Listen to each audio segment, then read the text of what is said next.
Hello friends, আজকে আমরা সকাল সকাল বেরিয়ে পড়েছি রাজগীর থেকে গয়ার উদ্দেশ্যে।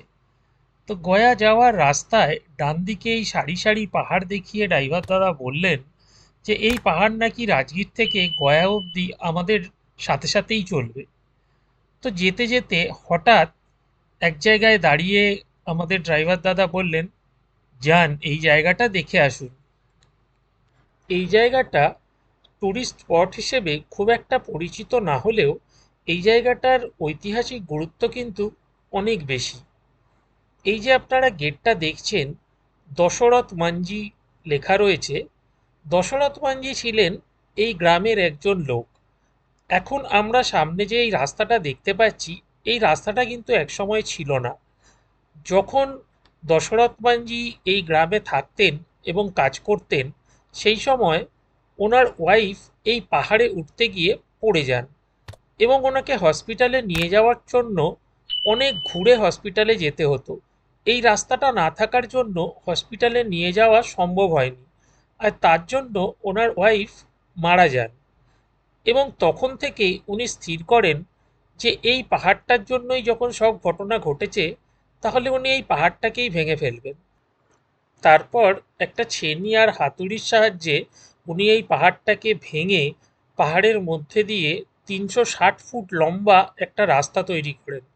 আর যার ফলে ওই গ্রামের লোকেদের এই শহরের সাথে কানেক্টিভিটি খুব ইজি হয়ে যায়।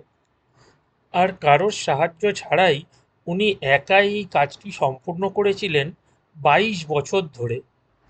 পরবর্তীকালে বিহার সরকার ওনাকে পদ্মশ্রী পুরস্কার দেওয়ার জন্য ভারত সরকারের কাছে আবেদনও করেছিলেন, কিন্তু সেই পুরস্কারে নমিনেট হওয়ার আগেই উনি দেহত্যাগ করেন।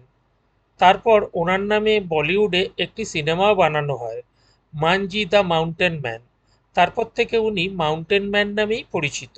সমাজের প্রতি ওনার এই অবদান অবশ্যই মানুষ সারা জীবন মনে রাখবে।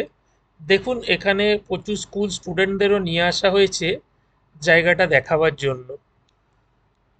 এরপর আমরা এখান থেকে বেরিয়ে পড়লাম গয়ার উদ্দেশ্যে। পথে যেতে যেতে আমরা রাস্তায় দেখলাম ফল্গু নদী। আপনারা অনেকেই জানেন যে সীতার অভিশাপে এই নদীর জল মাটির তলায় চলে গেছে। তো দেখুন, প্রচুর চড়া পড়ে রয়েছে। এই বালিগুলো সরালেই জল বেরিয়ে আসে, আর হালকা হালকা ওয়াটার ফ্লো আমরা দেখতেও পাচ্ছি। তো যাই হোক, আশা করি দশরথ মাঞ্জির সম্বন্ধে আপনাদের কিছু ইনফরমেশান দিতে পারলাম। আপনারা যদি কখনো রাজগীর থেকে গয়া বাই রোড যান, তাহলে এই জায়গাটা অবশ্যই একবার দেখে যাবেন। আর আপনাদের যদি এই ভিডিওটা ভালো লাগে, তাহলে অবশ্যই একটা লাইক করবেন। ইউটিউব থেকে দেখলে চ্যানেলটা সাবস্ক্রাইব করবেন, আর ফেসবুক থেকে দেখলে চ্যানেলটা ফলো করবেন আরও নতুন নতুন আপডেট পাওয়ার জন্য।